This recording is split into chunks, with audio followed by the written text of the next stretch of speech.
اعوذ باللہ من الشیطان الرجیم بسم اللہ الرحمن الرحیم واتبعوا اور ان لوگوں نے پیروی کی ما تتلو الشیاطین اس چیز کی جو پڑھتے تھے جنات ما تتلو ما اس چیز کی پیروی کی تتلو جو پڑھتے تھے شیاطین شیطان علی ملک سلیمان علیہ السلام کے عہد حکومت میں وما کفر سلیمان اور نہیں کفر کیا سلیمان علیہ السلام نے ولکن الشیاطین کفروا اور لیکن جنات اور شیطانوں نے کفر اختیار کیا یعلمون الناس السحر وہ سکھاتے تھے لوگوں کو جادو وما انزل علی الملکین اور وہ چیز جو اتاری گئی دو فرشتوں پر وہ چیز جو انزلہ اتاری گئی علی الملکین دو فرشتوں پر ببابل بابل شہر میں ہاروت و ماروت ہاروت اور ماروت پر وما يعلمان من احد اور وہ دونوں کسی کو نہیں سکھاتے تھے حتی یقولا یہاں تک کہ وہ دونوں کہتے تھے انما نحن فتنۃ بے شک ہم آزمائش ہیں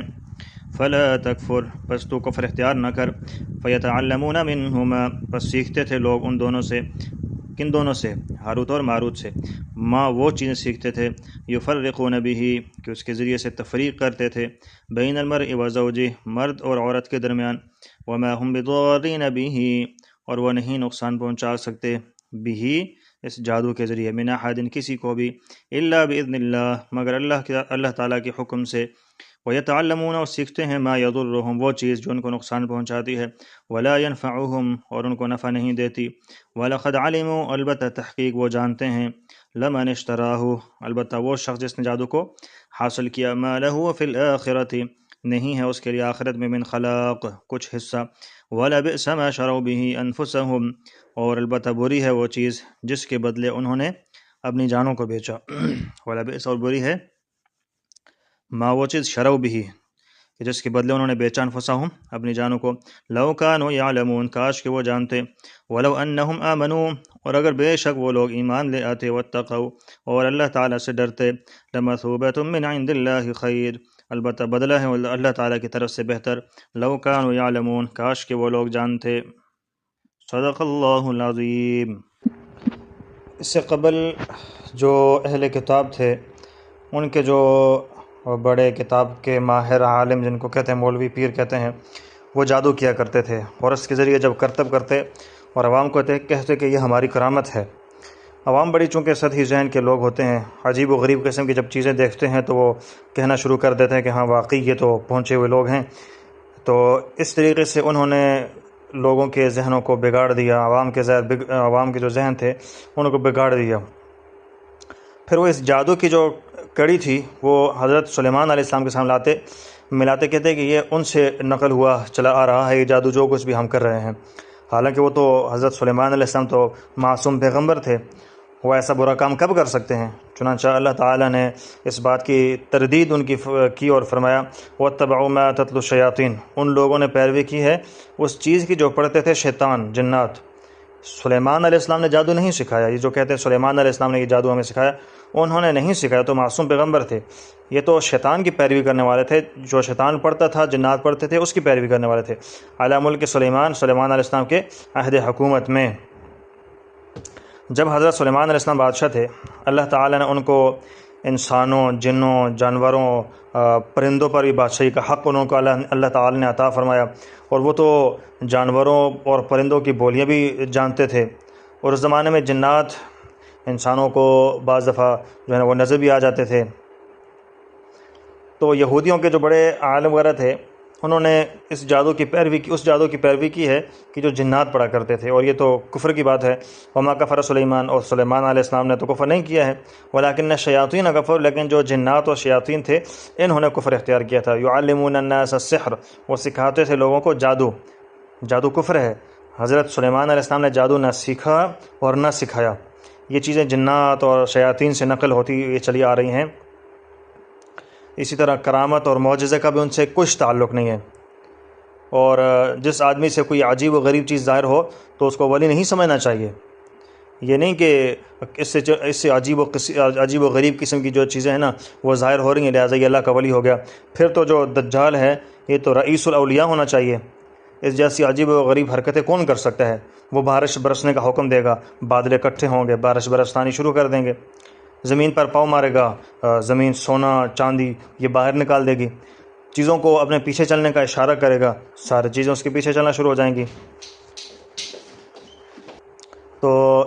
کسی سے عجیب و غریب چیزوں کا ظاہر ہونا اس کے ولی ہونے کی دلیل نہیں ہوتی ہے، بلکہ وہاں پر یہ دیکھیں کہ یہ بندہ مومن ہے یا کافر ہے۔ اگر مومن ہے تو پھر دیکھیں کہ شریعت کا وہ پابند ہے یا نہیں ہے۔ اگر شریعت کا پابند ہے، اپنے آپ کو گناہوں سے دور رکھتا ہے تو پھر وہ ولی ہے۔ اگر وہ نہیں ہے شریعت کا پابند تو پھر وہ ولی نہیں ہو سکتا ہے۔ تو یہاں پر جو آگے ذکر فرمایا کہ وما انزل علی الملکین، یہ ہاروت اور ماروت کا ایک قصہ ہے، اور وہ چیز جو اتاری گئی دو فرشتوں پر بابل شہر میں، ہاروت و ماروت، ہاروت اور ماروت پر۔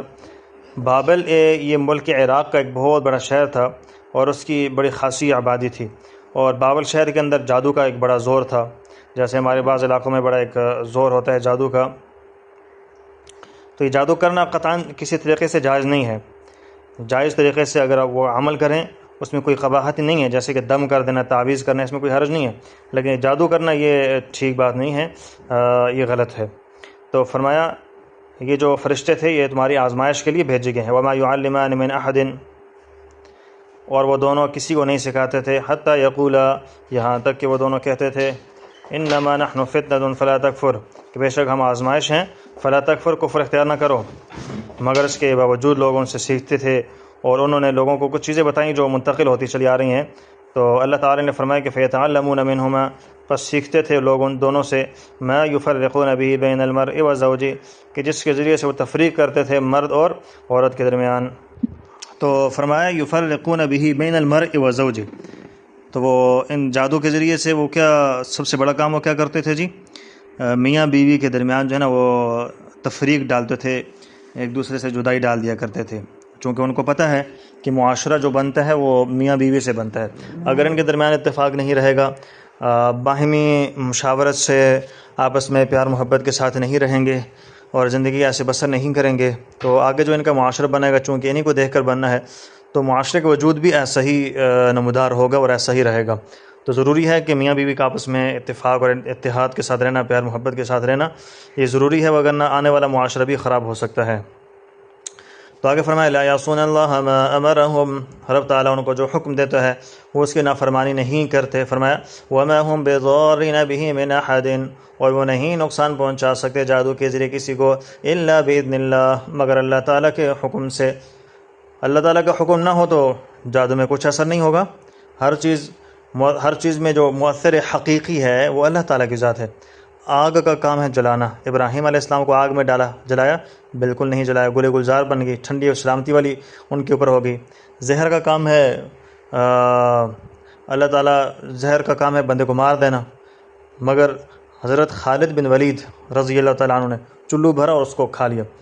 الٹا ان کا جو ہے نا اس کی وجہ سے نزلہ، یہ زکام جو تھا وہ ختم ہو گیا اور پہلے سے زیادہ وہ صحت یاب ہو گئے۔ حالانکہ وہ زہر اتنی تیز تھی کہ اگر اللہ تعالیٰ اس میں اثر رکھتے تو ایک ذرے کے ساتھ بھی بندہ مر جاتا، لیکن انہوں نے سارا کا سارا وہ زہر کھا لی، الٹا وہ اس زہر نے ان کو فائدہ دے دیا۔ تو اللہ تعالیٰ کی مرضی کے بغیر کوئی کسی کو نقصان نہیں پہنچا سکتا۔ اللہ تعالیٰ فرماتے ہیں وَيَتَعَلَّمُونَ، اور سیکھتے ہیں مَا يَضُرُّهُمْ، وہ چیز جو ان کو نقصان پہنچاتی ہے۔ دوسرے نقصان کے علاوہ جادو سیکھنے سے آدمی کافر بھی ہو جاتا ہے جی، کفر سے بڑا اور کیا نقصان ہو سکتا ہے؟ وَلَا يَنفَعُهُمْ، اور ان کو نفع نہیں دیتی۔ چلو مان لیتے ہیں مالی طور پر کچھ دنیا میں وقت کے لیے، کچھ وقت کے لیے ان کو فائدہ دے گی، تو وہ بھی فائدہ بھی کافر بن کے حاصل ہو رہا ہے، تو ایسے فائدہ کا کیا فائدہ؟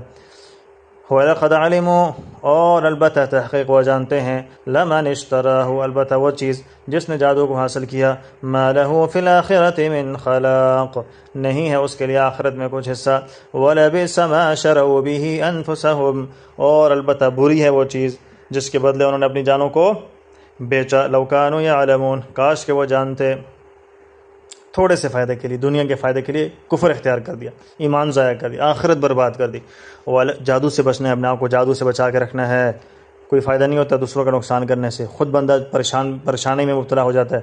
جو بندہ دوسروں کو پریشان کرنے کے لیے کوشش کرتا ہے، سوچتا ہے کہ کس طرح میں دوسرے بندوں کو پریشان کروں، ان کو نقصان پہنچاؤں، دوسرے بندے کا نقصان ہو یا نہ ہو، وہ بندہ خود پریشان رہتا ہے ہر وقت۔ تو جو بندہ دوسروں کو فائدہ پہنچانے کی سوچتا ہے، کوشش کرتا ہے، تو دوسرے بندے کو فائدہ پہنچے نہ پہنچے، دوسرے بندے کو خوش کرنے کی کوشش کرتا ہے، دوسرا بندہ خوش ہو یا نہ ہو، یہ بندہ ذاتی طور پر خوش رہتا ہے۔ تو ہمیشہ دوسروں کو خوش رکھنے کی، دوسروں کے لیے فائدہ سوچنے کی یہ اپنی سوچ رکھنی چاہیے، نہ کہ دوسروں کا نقصان کرنے کے لیے۔ دوسروں کو نقصان سوچیں گے خود نقصان ہوگا، خود پریشان ہوں گے۔ اللہ ہمیں یہ دوسروں کا فائدہ بھلا سوچنے کی توفیق عطا فرمائے۔ حضور نے فرمایا بشرو، خوشخبریاں دو، ولا تنفرو، نفرتیں نہ پھیلاؤ ایک دوسرے میں، خوشخبریاں بانٹو جی، خوشیاں، اچھی باتیں، نفرتیں یہ چیزیں نہ پھیلاؤ۔ ولو انہم آمنوا، اور بے شک وہ لوگ ایمان لے آتے، واتقوا، اور اگر وہ ایمان لے آتے اور اللہ سے ڈرتے، کفر شرک سے بچتے، لمثوبۃ من عند اللہ خیر، البتہ بدلہ ہے جی اللہ تعالیٰ کی طرف سے ایسے لوگوں کے لیے بہتر۔ لو کانوا یعلمون، کاش کہ وہ لوگ جانتے، آخرت کے نقصان سے بچتے وہ لوگ۔ اللہ ہمیں بھی آخرت کے عذاب سے بچائے اور ایمانی زندگی اللہ ہم سب کو نصیب فرمائے۔